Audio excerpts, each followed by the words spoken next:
Para eles a própria ânsia de respostas mais adequadas à sua necessidade de mais luz os levará, como consequência, a superar os obstáculos de sua cultura incipiente, se for o caso.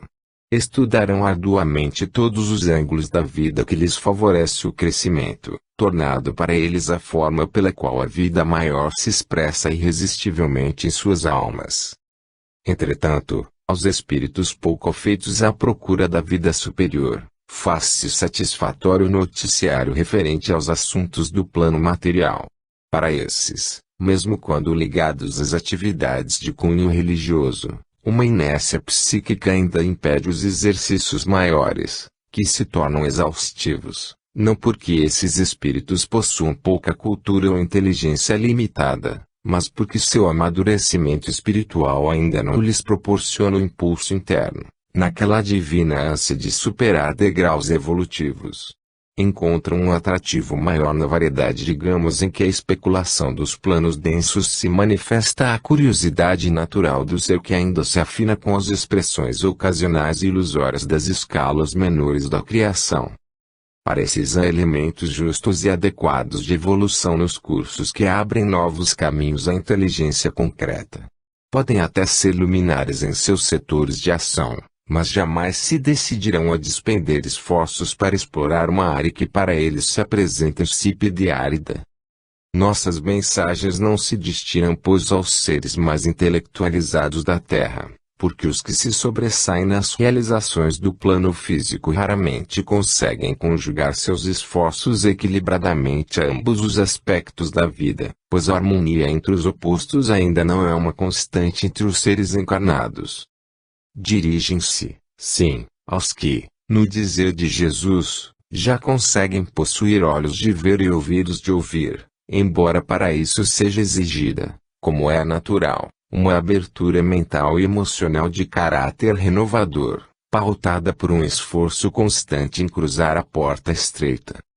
Pergunta: poderíamos concluir que não se trataria, de modo nenhum, de uma dificuldade de origem intelectual e que, desde que se saiba ler, seria possível compreender perfeitamente vossas mensagens?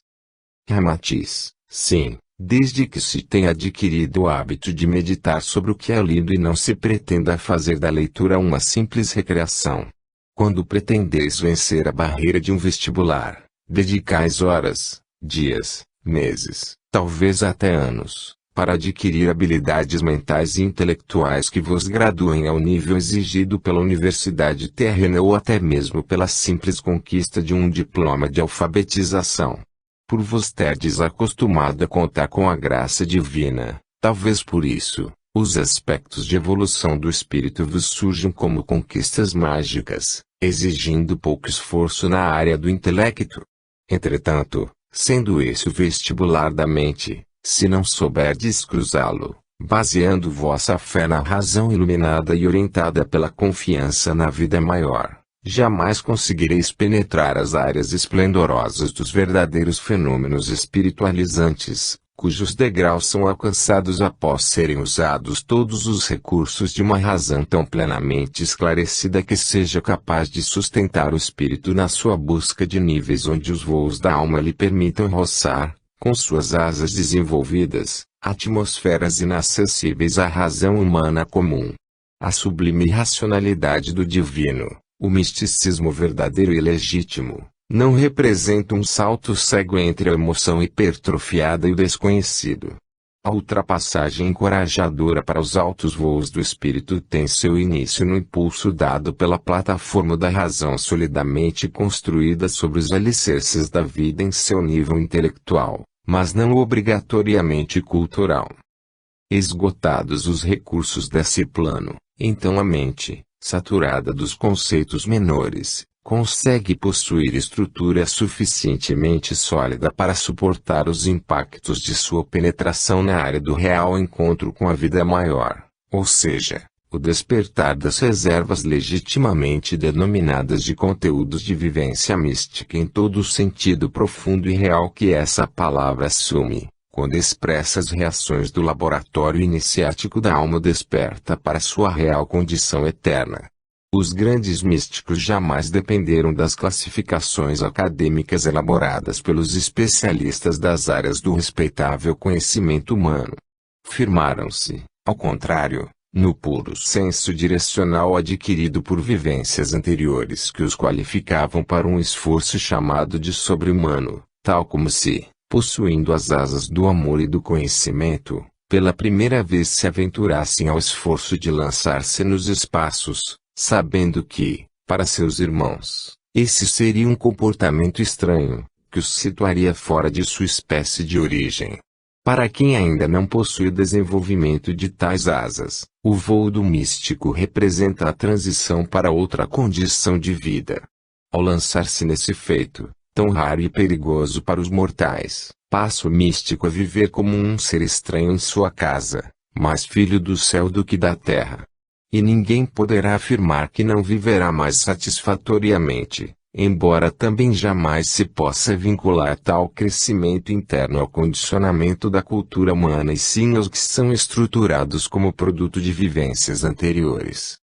Pergunta: como compreender que, numa obra de caráter evangélico, onde Jesus é a figura central, para esclarecimento dos problemas humanos seja necessário recorrer ao simbolismo hermético?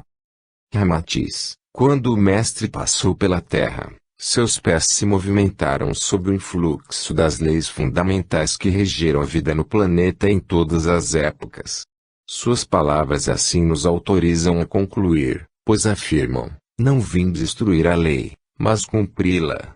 E não se pode compreender que tenha vindo cumprir uma lei que fosse desconhecida dos homens, pois referia-se à lei de Deus, cujos rudimentos foram disseminados em todas as épocas sobre as coletividades terrestres, através do sublime intercâmbio que os profetas, pitonisas e inspirados de todos os matizes sempre mobilizaram quando abriram suas almas a Deus. Em nenhum momento de sua evolução a humanidade esteve desamparada ou impedida de captar as verdades do céu. A verdade ou a luz que o Mestre personificou esplendorosamente foi por ele traduzida em singelas palavras de memorização fácil, num procedimento análogo ao do escriba interessado em utilizar o instrumento capaz de gravar indelevelmente sua mensagem para a posteridade, na esperança de que esta seja capaz de decifrá-la e aprofundá-la oportunamente. Porém, antes desse jorro salutar de claridade se dera esvarrer, com sua força inigualável, a aura conturbada da humanidade terrestre, intensos focos da mesma luz crística visitaram ininterruptamente os ambientes dos santuários do passado, onde o Mestre falava ao discípulo no mesmo tom suave e fraterno utilizado por Jesus ao relatar as belezas do seu reino, que não é deste mundo. Ele veio espalhar as sementes aos quatro ventos, sabendo que muitas cairiam no terreno árido e outras seriam levadas pelas aves do céu. Mas chegara a hora de transplantar dos canteiros experimentais em que as ordens iniciáticas se constituíam, as amostras das verdades eternas, para implantar a era na qual a tentativa das grandes searas fosse iniciada, objetivando tornar repletos os celeiros do futuro, para quando a humanidade se transformasse em um só rebanho para um só pastor. Não poderia o Mestre iniciar a vulgarização das verdades eternas dirigindo-se ao povo inculto nos termos em que os ensinamentos chamados esotéricos eram expressos nos templos reservados ao intercâmbio com os puros espíritos, em atmosferas rarefeitas, para as quais o discípulo era preparado com esmero, severidade e contrição por longos e exaustivos exercícios espirituais. Quando o objetivo é alfabetizar, não se pode utilizar um tratado de álgebra. Isso, porém, não significa que o professor despreze ou desconheça a álgebra ou outros quaisquer conhecimentos mais profundos, por se dedicar a desfazer a ignorância do aprendiz bisonho. Pergunta, porém, o que nos parece existir entre os nossos irmãos que veneram a figura do Mestre é, justamente, uma convicção de serem supérfluos os artifícios intelectuais para se apreender a mensagem do Evangelho. Qual seria a vossa opinião? Ramatiz: ao se sentirem felicitados pelos benefícios do ensinamento aparentemente singelo do suave Rabi da Galileia, Os homens permaneceram tocados pelo seu sublime encantamento, como quem recebe uma dádiva preciosa e pretende conservá-la tal qual lhe foi confiada, pois, para eles, seu surgimento é tão precioso que merece a contemplação, o deslumbramento, a veneração. É o amor condensado na pura exemplificação do Mestre, permanece como algo intangível, mas poucas vezes percebido em seu significado profundo. Por não conseguirem analisá-lo adequadamente, não conseguem vivenciá-lo, e essa admiração tem sido comprovadamente improdutiva e até prejudicial através das eras. Realmente, uma grande arte foi exigida do espírito iluminado de Jesus para reduzir as simples expressões da vida diária aos mais profundos conceitos evolutivos. Entretanto, ele mesmo afirmou que não pudera dizer tudo, advertindo quanto à necessidade de conquistar os olhos de ver e os ouvidos de ouvir. O Mestre, como representante das mais altas esferas espirituais, não poderia ser interpretado como um defensor do obscurantismo. Muitas de suas palavras estão envoltas em sentido dúbio para o homem comum, que as despreza muitas vezes julgando-as confusas e até absurdas. Os ensinamentos chamados herméticos visavam preparar um número mínimo indispensável de almas na Terra, qualificando-as para interpretação adequada das leis da vida maior. O mesmo trabalho que Jesus veio realizar em larga escala, em nível adaptado à evolução coletiva, os mestres do passado sempre procuraram desenvolver a nível individual e em maior profundidade, por serem os aprendizes submetidos a disciplinas que a massa humana até hoje não suporta. O caminho individual é árduo e consciente.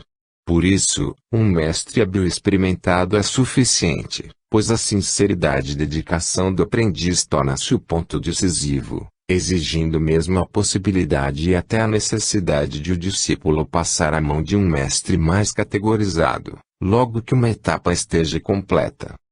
No caso do aprendizado coletivo da humanidade, porém, um impacto de alto potencial vibratório fazia-se necessário para ser gravado como modelo incompreendido, mas possuidor de todos os requisitos exigidos para o aprendizado de muitos séculos e capaz de atingir todas as gamas evolutivas dos seres encarnados e a se encarnarem no planeta.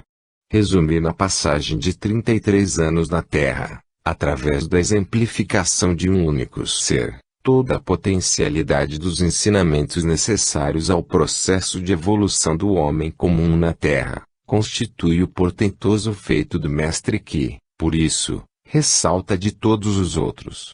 Porém, só quando o ser humano reconhece nele alguma coisa mais do que o Mestre coletivo, consegue entrever-lhe a beleza singular dos exemplos deixados.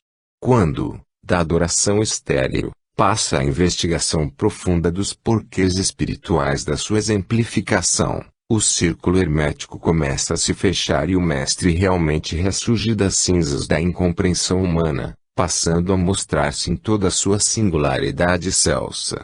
Nesse momento, uma nova linguagem torna-se necessária para expandir os conceitos da verdadeira vida e o aprendiz passa a percebê-lo de boca a ouvido, não desprezando mais nenhum dos meios de que ele, o pastor, possa utilizar-se para entrar na doce comunhão da alma que recebe o suave enlevo de sua presença inefável.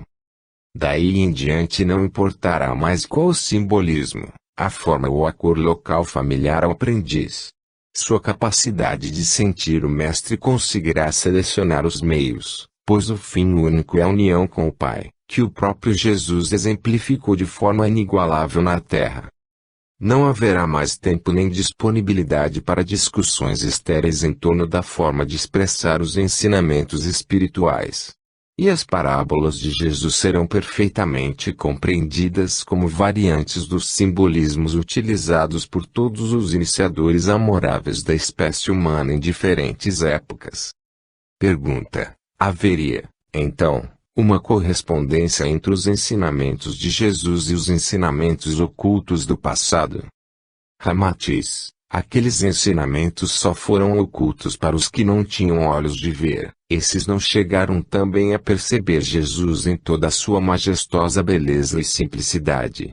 Ao contrário, criaram em torno da portentosa singeleza e coerência de seus exemplos uma trama de rituais, dogmas e preceitos capazes de apresentar o Mestre aos olhos humanos como um burocrata da espiritualidade, empenhado em medir oferendas financeiras e oferecer vantagens sociais a grupos de sua predileção.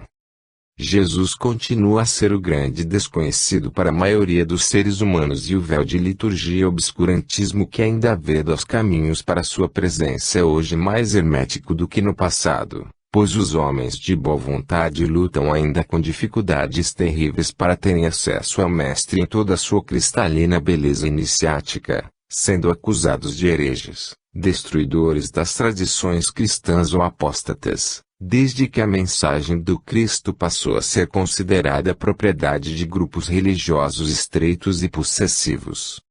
No passado, bastava a decisão firme e a pureza de intenções para qualificarem o espírito e permitir sua ascensão através dos degraus da iniciação que era livremente praticada no recesso tranquilo dos templos. Hoje, depois que a maior luz do mundo se derramou sobre a terra e se deixou consumir por amor aos homens, a ignorância da massa prevaleceu sobre a acuidade espiritual da minoria que sempre possuiu olhos de ver e ouvidos espirituais atentos e uma forma evoluída de preservar os bens espirituais, praticada há longos séculos, deformou a beleza do encontro, no templo da alma, com o pastor, e os poucos cristãos que se entregaram ao intercâmbio amorável com o amigo sublime ou foram consumidos pela tortura material e moral até suas últimas resistências ou sofreram uma outra forma de incompreensão socialmente aprovada, transformaram-se em santos, significando seres de exceção, o que retira a todos os outros o direito democrático de evoluir em igualdade de condições. Hoje, os ensinos de Jesus começam a ser retirados de sua bloqueira e o Espiritismo representa a alavanca propulsora desse movimento renovador para clarear os caminhos dos homens de boa vontade, quando o círculo hermético do final dos tempos se fecha. Até então, repetimos, os ensinamentos chamados ocultos propiciavam mais livre acesso a ele do que as religiões que se declaravam divulgadoras de seus ensinos, desfigurando-os e interditando o acesso à pureza e simplicidade do Evangelho do Mestre, vivido por ele em espírito e verdade numa troca direta com Deus e com os homens, concitando-os a simplesmente tentarem consolidar as ligações naturais com a vida maior, a que todos se encontram destinados, sem precisarem de favores ou intercessões de seus irmãos de luta e de prova, por mais gabaritados que esses fossem. Pergunta: poderíamos concluir, por essas palavras, que deve ser dispensada a colaboração entre os homens mais esclarecidos e os que se encontram nas faixas menores do crescimento espiritual? Ramatiz: colaboração representa a antítese da imposição. Ela é vazada em amor, compreensão e tolerância esclarecida pela firmeza da visão espiritual. Como bem sabeis, tais ornamentos espirituais não são comuns entre os que se arvoram em mentores da herança divina na terra. Os verdadeiros mordomos do patrimônio espiritual sempre se colocaram como servos e jamais se impuseram a aceitação do próximo, seja velada, seja declaradamente. Todas as vezes que alguém fala em nome de Deus em termos de violência, intolerância e separativismo, utilizou-se de uma mescla de verdades eternas com imposições pessoais, o que já não pode ser considerada uma forma pura de mordomia do sagrado. Pergunta: como podemos compreender o simbolismo do círculo que se fecha dentro do contexto da presente obra? Ramatiz: o círculo é o símbolo da unidade e o Cristo Jesus afirma-se uno com o Pai. Nessas palavras, ofereci a chave esotérica para o programa de cristianização da humanidade e a boa nova por ele trazida está representada na afirmação de que todos, sendo filhos do mesmo Pai, encontram-se em condições de fechar sobre si mesmos o círculo da evolução, onde o hermetismo do convívio com o Pai propicia a expansão plena das potencialidades latentes. Pergunta: como compreender melhor o que representa esse círculo? Ramatiz: seria impossivelmente limitada do homem encarnado conceber os fenômenos que ocorrem numa dimensão da qual ele não possui consciência e, portanto, não apresenta termos de comparação para a formação de uma linguagem significativa. Reduzir esses fenômenos dos graus maiores da evolução a analogias com os fatos que ocorrem ao nível humano, representa o recurso didático de que a espiritualidade sempre lançou mão através dos milênios, para respingar conceitos espiritualizantes ao longo da evolução do planeta e assim marcar o caminho para os que desabrochassem em termos de percepção do divino. Como o universo é harmonia, foram escolhidas as formas geométricas capazes de bem representar na mente concreta humana a beleza, simplicidade e funcionalidade dos princípios que regem a vida. A geometria, como medida da Terra, constitui um ponto de partida para a concepção de espaço, das três dimensões e da dinâmica responsável pelo girar dos corpos no espaço. Fala inspiradamente em retas que se encontram no infinito e representa um verdadeiro tratado de equilíbrio das formas, que permite, pela lei espiritual da correspondência, uma série infindável de análises das relações entre a dinâmica dos corpos de figuras materiais e a esplendorosa lei da evolução dos espíritos na dimensão da verdade, que escapa ao espírito humano quando ainda em suas etapas menores de crescimento. Nesse processo didático de analogia, produto do princípio hermético da correspondência, o indizível pode ser esboçado em termos simbólicos e o espírito, fechado no círculo hermético de seu processo evolutivo, começa a perceber o sentido de assim estar preso a leis, cujo significado então começará a ser percebido, numa aproximação gradual da unidade com o todo e de sua filiação ao ponto central do círculo mágico de sua redenção. Pergunta: como podemos compreender que o espírito possa fechar o círculo hermético sobre si mesmo se ele já se encontra preso no círculo hermético de seu processo evolutivo? Parece haver uma contradição entre ambas essas vossas afirmações. Ramatiz: o círculo no qual ele se encontra inserido de forma inconsciente representaria uma área delimitada por uma circunferência de linha interrompida. Ao assumir a consciência do processo, ele fecha ou completa essa linha e, assim, torna-se o senhor de sua própria fórmula vivencial, já não mais penetrável por forças ignoradas, como ocorre nas fases menores da evolução. Ao confirmar as palavras do Antigo Testamento, vós sois deuses, Jesus reafirmou a existência da centelha divina no ser humano, podendo-se perceber claramente que assim como há um plano para a evolução do universo, a mente divina elaborou o esboço da evolução humana, que se pode simbolizar no círculo de linha interrompida, representativo daquela intuição ou premonição, capaz de manter o ser vivente imantado em um esboço de crescimento que vai, aos poucos, se manifestando, por graus sucessivos de amadurecimento, exatamente como obedecendo a um planejamento inevitavelmente fadado a cumprir-se, a curto ou a longo prazo. À proporção que o espírito consegue fechar as interrupções da linha da circunferência, nova capacidade surge de tornar-se invulnerável ao assédio das trevas e a luz interior se torna mais intensa porque mais preservada. E todos os seres em evolução crescem da mesma forma. Embora apresentando diferenças superficiais ou periféricas, o cerne espiritual, como o caule do vegetal, flui e desenvolve-se em seiva vivificadora, cujas características básicas conservam os padrões da espécie. O molde que está na mente divina garante a fluidez do processo através dos mesmos canais de expansão interna, comuns a todos os seres em evolução.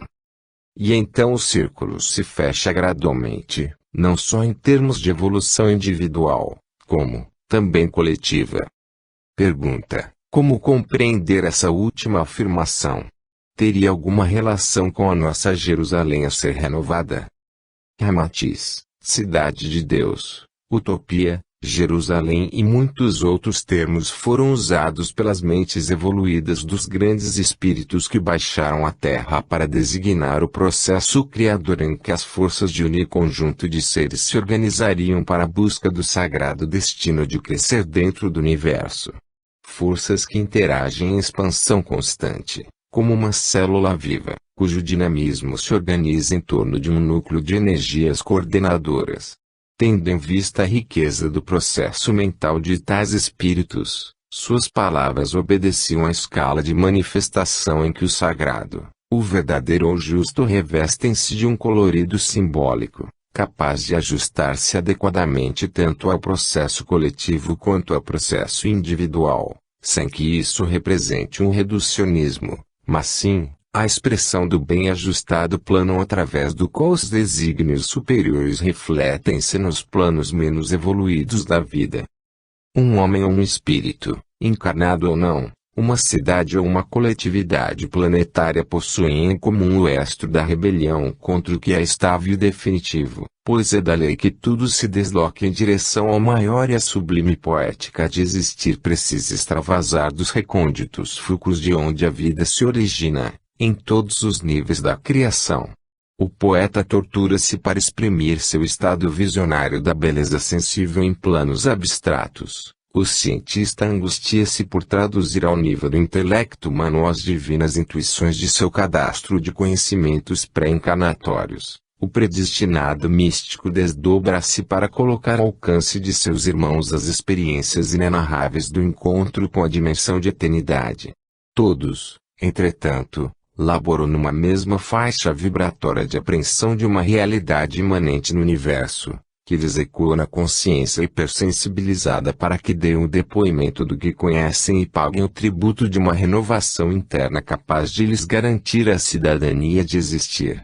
Paralelos são utilizados, palavras simbólicas e parábolas ricas de conteúdo vivencial eloquente e os eternos insatisfeitos do porvir. Profetas de etapas poderosas e avançadas do crescimento humano exaurem seus recursos e sentem-se impotentes para descrever adequadamente a lei que é no cosmos, através dos espaços siderais. E na Jerusalém simbólica da alma a batalha de desdobra no ato de existir para buscar energias com as quais escalar os fulcros dinâmicos do ser individual com as abençoadas ressonâncias de que os planos vibratórios da criação encontram-se impregnados. Se existir, crescer, expandir-se representa a lei, cujo conteúdo se revela harmônico para o micro e o macrocosmo, as batalhas simbólicas a que todos os grandes instrutores místicos se têm referido, as cidades sitiadas, as extraordinárias façanhas dos heróis lendários, dão vida, perceptível aos sentidos humanos, para relatos que de outra forma permaneceriam no silêncio sagrado da alma em transe. Ruas, cidades, jardins, terrenos floridos ou cultivados, campos de batalha, colheitas, fartura e miséria, tudo isso encontra-se nas cidades e nos campos, mas, também, nos reflexos inconscientes da alma que cresce em direção à luz. Trevas, desamor, ruína, tempestade, luz e dor representam impactos de terríveis consequências para as almas perplexas dos homens, ocorram na dimensão individual ou coletiva de suas expressões. O Senhor, que é o pastor do rebanho terreno, falou em termos simbólicos para quem tivesse olhos e ouvidos preparados. Que importam os nomes, os detalhes, as discussões estéreis da casuística intelectual perante a sublime e larga correnteza que flui através da alma inspirada no transe de abraçar a vida. Nesse fenômeno inigualável de penetrar os escaninhos das percepções do universo, baseia-se a força mística do amor, que se derrama sobre os seres em crescimento para o grande encontro consigo mesmo. Uma vez revelada a dinâmica inteira do impacto produzido pelo fluir pleno de um único momento criador em escala espiritual, as duas cidades, a eterna luz da vida maior e a centelha individualizada do ser em evolução, produzem um sublime acasalamento no qual um único foco passa então a emitir perene estado de certeza íntima, através do qual desde então um fio de comunicação interna produz os mais ricos estados interiores de comunicações intraduzíveis senão em termos de realizações imprevisíveis, porque portadoras de um júbilo inigualável, o de afinal ter sido estabelecida a linguagem comum e consciente entre o criado e o criador, na sublime intimidade que comunica as duas cidades. Desde então a Jerusalém permanece como o receptáculo dos bens da vida maior e o servo encontra-se na abençoada intimidade do seu Senhor. Seja esse em breve o fruto abençoado das dores renovadoras de vossa vida planetária, como exteriorização das grandes vitórias do Espírito, alcançadas na intimidade de cada habitante do orbe terráqueo, candidato a luzir entre os planetas regeneradores do universo. Exaustas as energias deletérias das fases involutivas, a Terra circulará como a grande Jerusalém, capaz de acolher em seu seio todos os espíritos ansiosos por darem continuidade à grande viagem para a eterna bem-aventurança dos chamados que se fizeram escolhidos. 12. Histórias de outras eras. Pergunta: nesta obra, dedicada a situar o homem de hoje em relação aos extraordinários exemplos de Jesus, o mestre da Galileia, qual o significado de analisarmos fatos ocorridos em outros tempos? Ramatiz: o relato de fatos ocorridos ou a tentativa de análise dos que poderão ocorrer representaram sempre uma forma de preparação psicológica para a obtenção de reações mais coadunadas com o objetivo de aprender a viver com proveito os desafios da existência diária. Os povos primitivos reuniam-se e reúnem-se ainda em torno da fogueira, à noite, para ouvir aqueles que funcionam para o seu povo como os livros de história para vós. Vossos periódicos são lidos religiosamente com um interesse sempre renovado em torno das notícias que vos situem em relação ao que ocorre no ambiente próximo ou remoto. Desde que o homem aprendeu a utilizar o simbolismo da palavra falada ou escrita, uma comunicação mais perfeita foi possível entre ele e o ambiente.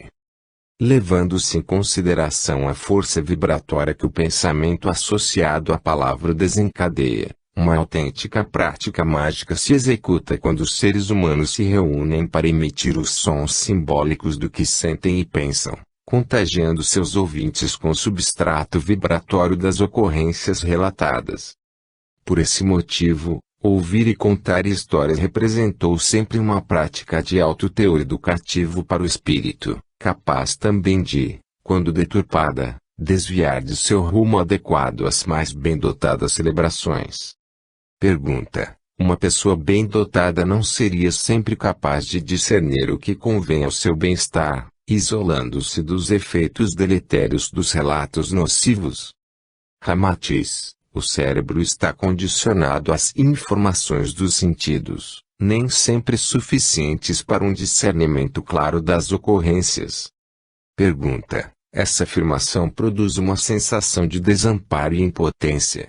Se temos necessidade de discernir adequadamente, por que receberíamos um instrumento de avaliação limitado como dizeis? Ramatiz: o cérebro não constitui o único instrumento de avaliação que possuis. Pergunta: quais seriam os outros? Ramatiz: vossa sensibilidade global, que ocorre por canais não identificados pela maioria, para aferição de ocorrências pressentidas ou percebidas extrasensorialmente. Pergunta: existindo esses outros canais de percepção, porque as grandes celebrações a que vos referistes não conseguiriam distinguir nos relatos prejudiciais suas características pouco recomendáveis?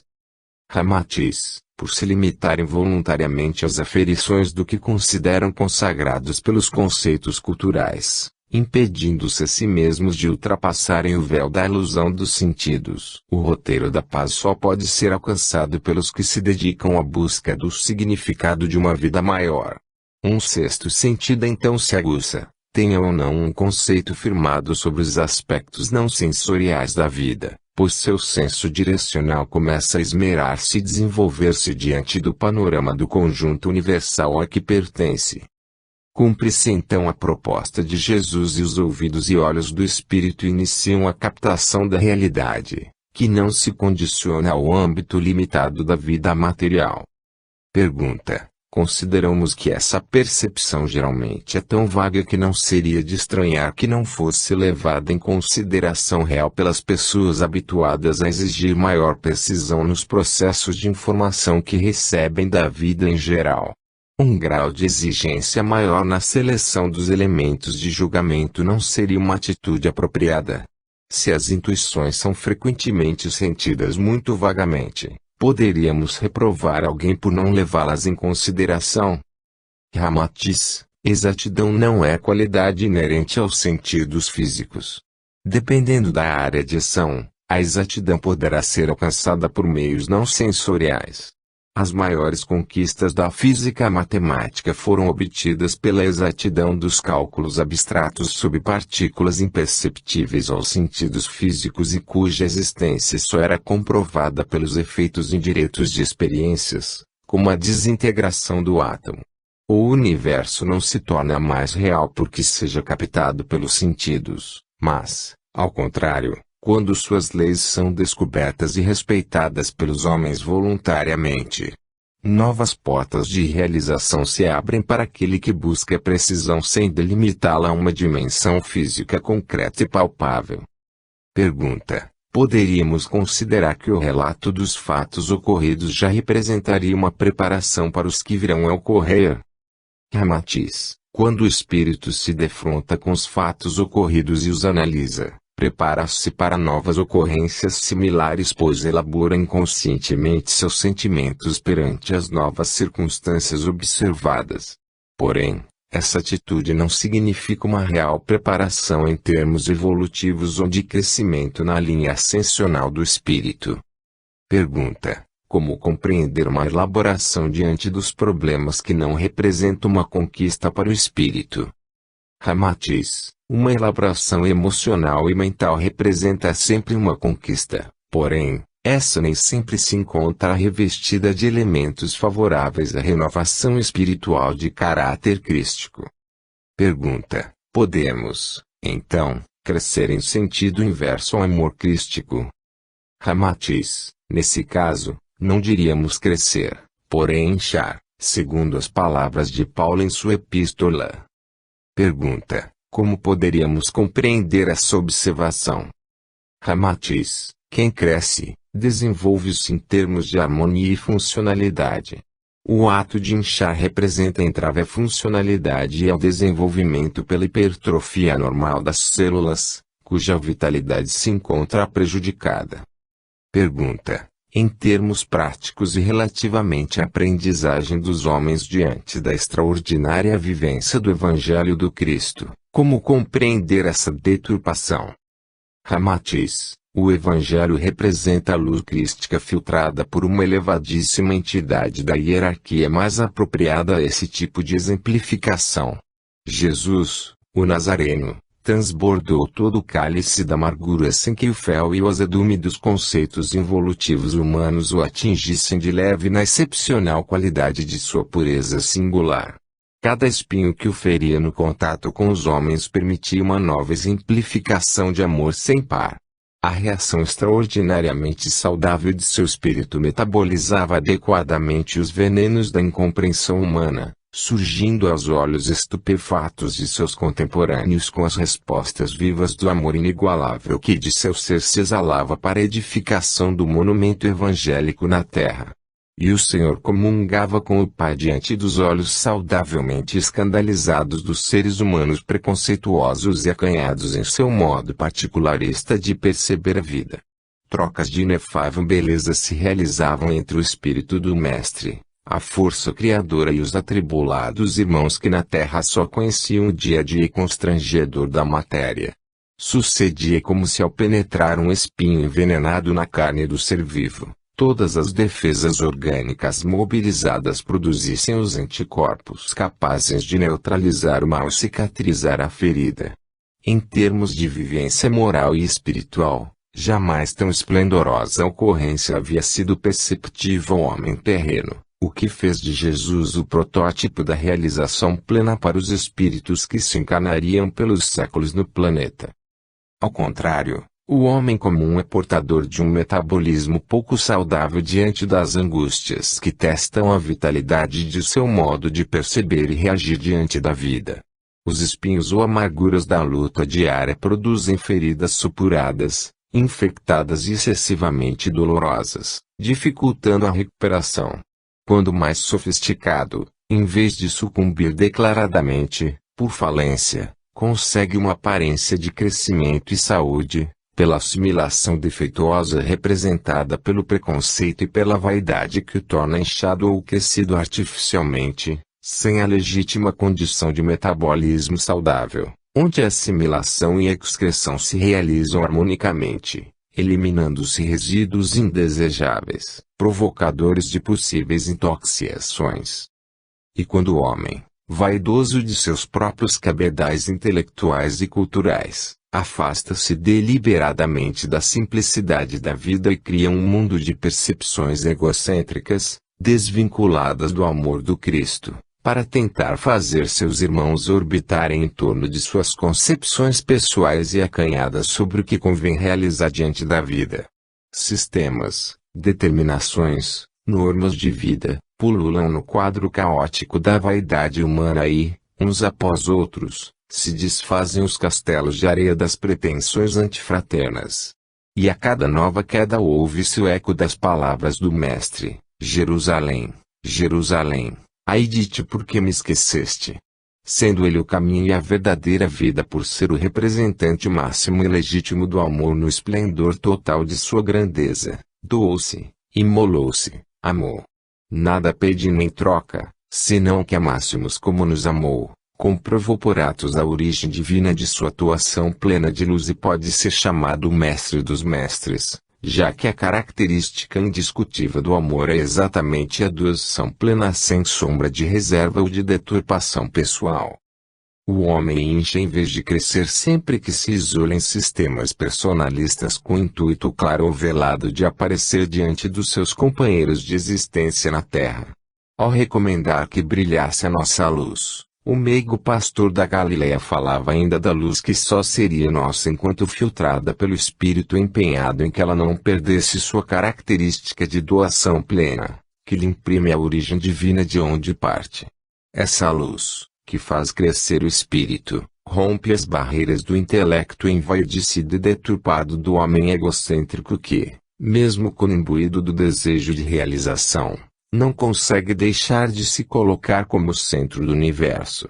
Por isso, ela não cabe na compreensão acanhada dos brilhantes sistemas humanos, onde a força crística do amor é evitada por significar uma ameaça à percepção estreita da vaidade humana. Ao ser filtrada pelo Espírito iluminado no amor, essa energia poderosa desintegra potencialmente os sistemas artificiais de viver. Suportar-lhe o influxo renovador é tarefa excessivamente árdua para os espíritos pouco evoluídos. Para esses basta inchar com os preconceitos humanos.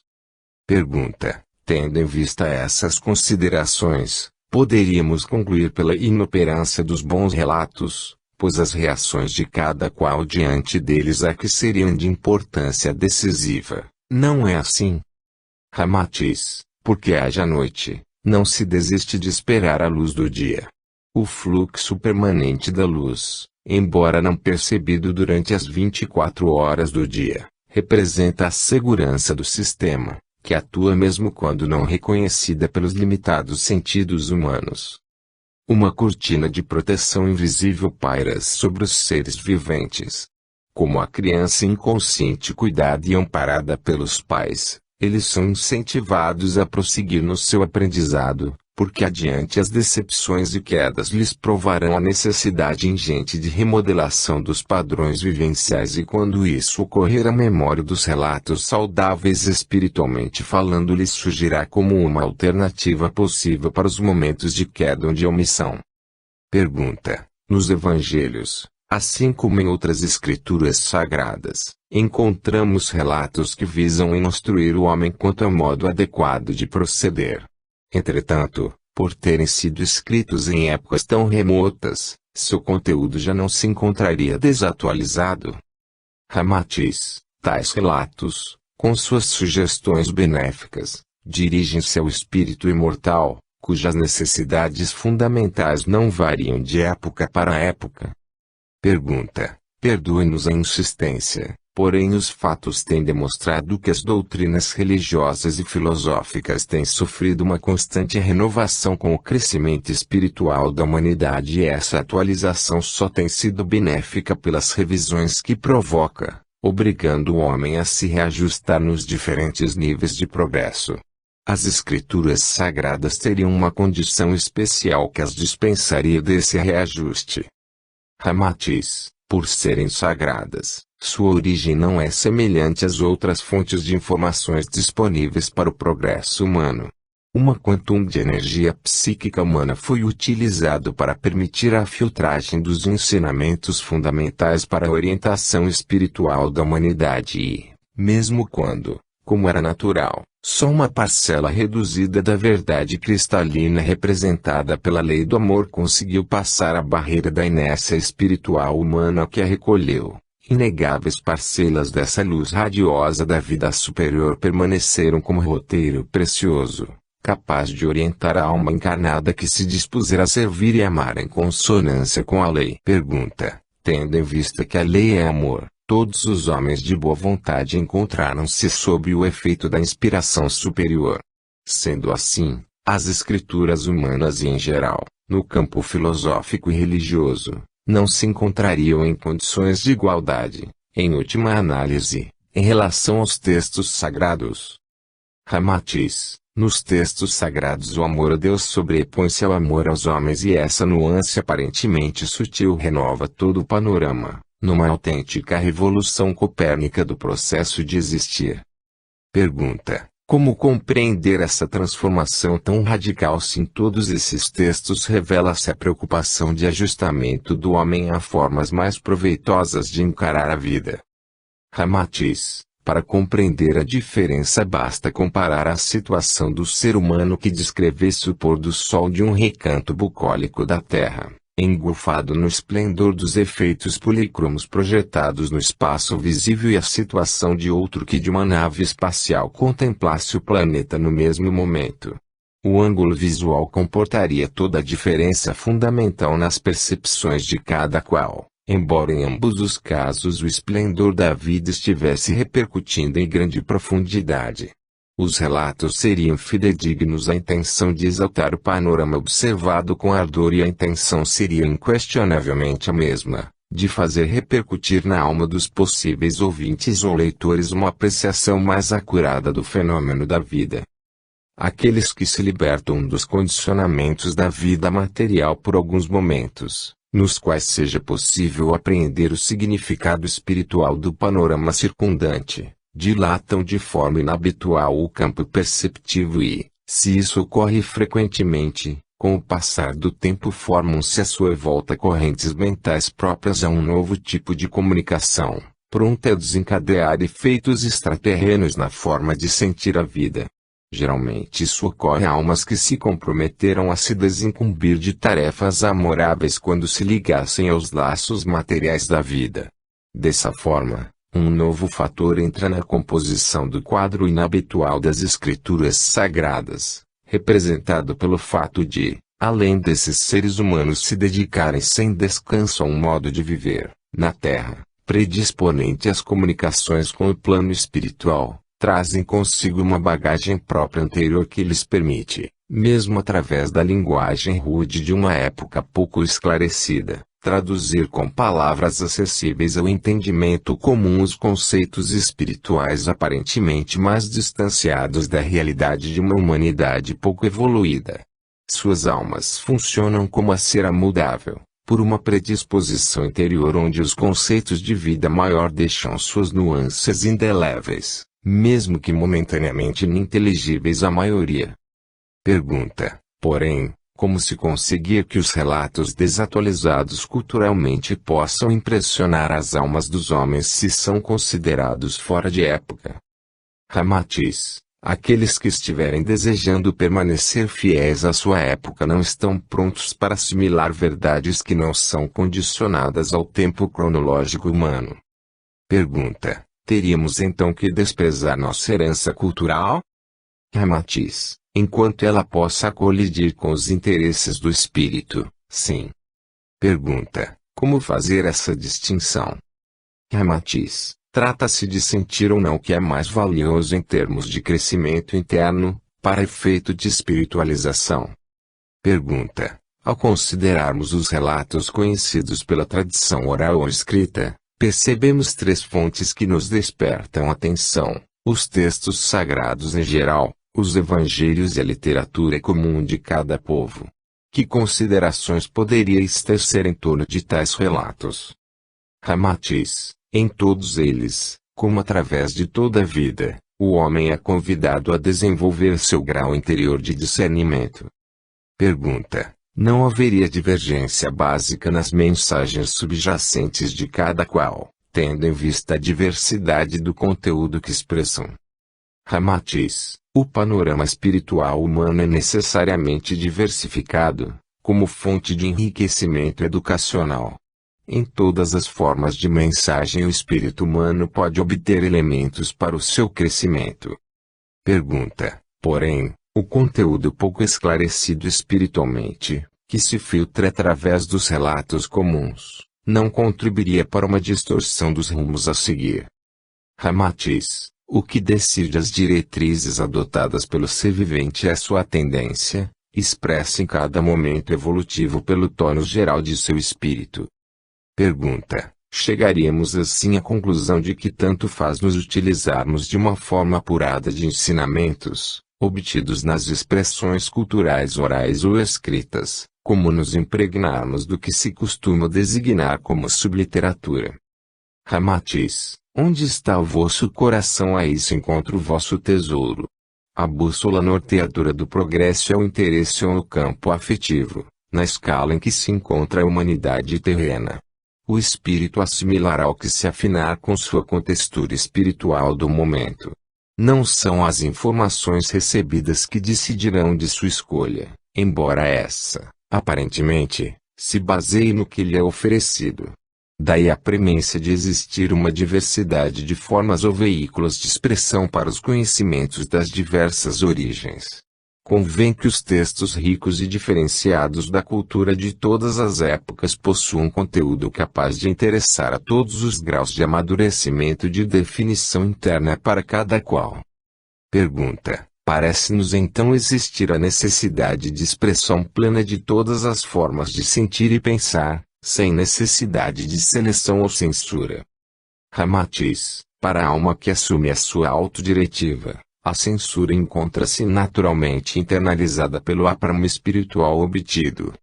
Pergunta: entretanto, esse não é o caso geral da humanidade terrena. Sendo assim, não haveria prejuízo na divulgação em larga escala de ideias contrárias ao progresso do espírito. Ramatiz, as ideias não atingirão senão os seus afins. Pergunta: poderíamos considerar como inócuas e não tendenciosas as publicações feceninas e de caráter subversivo para a ordem social e moral vigente? Ramatiz, na realidade, o grau de embotamento moral e espiritual do homem é que dá origem a tais publicações de caráter deletério. A iniciativa e a aceitação revelam a sintonia psíquica dos leitores e dos editores. Constituem um depoimento mais do que um convite. Representando uma situação de fato, já em si revelam toda uma elaboração anterior que é a origem de tudo.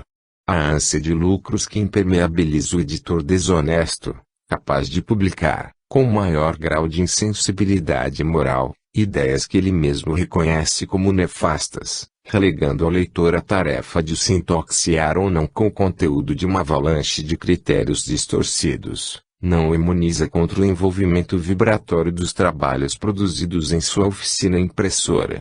Por sua vez, o leitor pouco desenvolvido cultural e espiritualmente, encontra na mesma livraria ou banca de jornal material deletério emparelhado com a Bíblia, o Novo Testamento e uma série de obras de conteúdo oposto às publicações de moral deteriorada. Desse modo, continua a prevalecer o sentido ou direção que o espírito imprime à sua mais profunda colocação interior, no ato de selecionar o alimento espiritual, com o qual se nutrirá para a escalada espiritual, seja encarnado, seja nos caminhos libertos da matéria. Pergunta: considerando que a humanidade ainda se encontra em fase de pouco discernimento, não seria justificada a possibilidade de reprimir ou proibir a divulgação indiscriminada de publicações e outras formas de disseminação de ideias e conceitos considerados nocivos ao progresso do espírito encarnado? Ramatiz, Essa só pode ser uma decisão tomada pelos próprios espíritos encarnados, se assim julgarem útil. E nesse fato, ainda, estaria incluída a necessidade do discernimento individual, capaz de produzir a predileção do conjunto. Se a maioria apoiar tais medidas, teremos uma tomada de posição que expressaria a forma peculiar da coletividade se defrontar com o problema. Isso poderia influir na opinião pública e na formação educacional do povo. Tal deliberação, no entanto, define simultaneamente o grau de inadequação do discernimento geral, que precisaria de medidas fortes para enveredar pelos caminhos considerados produtivos. Pergunta: como retirar dos caminhos humanos a necessidade de tais medidas fortes e atender simultaneamente aos interesses da evolução dos espíritos encarnados, tendo em vista que a Terra é considerada uma escola de grau evolutivo incipiente? Ramatiz: ondas de paz e amor descem sobre essa escola de grau evolutivo incipiente, de modo ininterrupto. Toda alma deliberadamente voltada para a busca de acertar encontra em seu mundo interior a resposta da paz que a pode tornar afinada gradualmente com a lei do amor. As vias por excelência para a absorção da luz são os caminhos interiores, inacessíveis à palavra ou aos sentidos físicos. Por esse motivo, o homem frequentemente encontra paz através da dor, porque só quando visitado pela provação árdua concede a atenção necessária aos temas profundos do seu existir. O plano de evolução, traçado na mente divina, já prevê todos os recursos indispensáveis à renovação dos seres viventes. Se assim não fosse, como se processariam as transformações espirituais necessárias nos graus evolutivos, quando o ser humano ainda não despertou para a autoconsciência? Tanto o primitivo como a criança vivem amparados por uma lei de coordenação interior, fruto de ação inconsciente da energia psíquica de uma centelha espiritual, responsável pela ordenação geral do processo evolutivo. Seja qual for a nomenclatura que utilizeis para designar essa energia que se manifesta em todo o ambiente da ação do ser vivente, é a ela que pertence a tarefa de imprimir, mais ou menos adequadamente, de acordo com o aprimoramento já alcançado pelo espírito, o rumo sentido comum melhor a cada instante do crescimento para a luz. Daí decorre que as sanções, proibições, leis e outras formas de orientar a conduta humana e a própria educação tradicional ou moderna, repercutem somente nas áreas sensibilizadas do ser humano. Desse modo, é frequente que o ambiente de hostilidade criado com objetivos de cercear os procedimentos considerados inadequados para a educação das coletividades, gere ressentimentos, e seja percebido como tentativas injustificáveis de repressão. Ao mesmo tempo que aos espíritos mais esclarecidos tais providências são dispensáveis porque seu comportamento já não exige essas medidas de contenção. Para indivíduos ainda torturados por necessidades conflitantes com o bem-estar próprio e geral, as providências enérgicas surgem como imposições descabidas que lhes cerceiam a liberdade de ação, provocando o recrudescimento da atividade deletéria. Pergunta: poderíamos compreender, então, que a plena liberdade de expressão seria recomendável como forma de evitar esse recrudescimento da atividade deletéria? Ramatiz: toda ação provoca uma reação e o equilíbrio do existir em todos os planos exige que se restaure a posição de dar livre curso ao processo do crescimento da vida. Atritos em larga escala são a característica da evolução em seus graus menores de expressão e cada ação recebe da vida a resposta que lhe corresponde. Existindo a lei, que é amor e equilíbrio, esse fato confere a cada ser os graus de liberdade suficientes para que ele cresça, oscilando entre o sim e o não, num limite natural, sem perder a direção adequada ao cumprimento de seu plano individual inserido no panorama geral. Entretanto, ao exorbitar, com o risco de perder-se onde preterir o direito de outros ao crescimento, ele fatalmente se chocará com a reação natural da vida para preservar o bem do conjunto. Se o homem encontra-se ao nível evolutivo em que ainda lhe parece natural burlar o direito da comunidade a crescer e viver harmoniosamente, ferindo com seu comportamento desavisado a paz do ambiente e criando clima desarmônico, fatalmente encontrará quem esteja pronto a cercear-lhe a ação deletéria, com tanta energia ou agressividade quanto seja intensa sua própria atitude inicial agressiva. Geralmente as medidas restritivas sociais começam a surgir quando as coletividades deixam de ser pacíficas e amoráveis. E fecha-se o círculo vicioso, espíritos endurecidos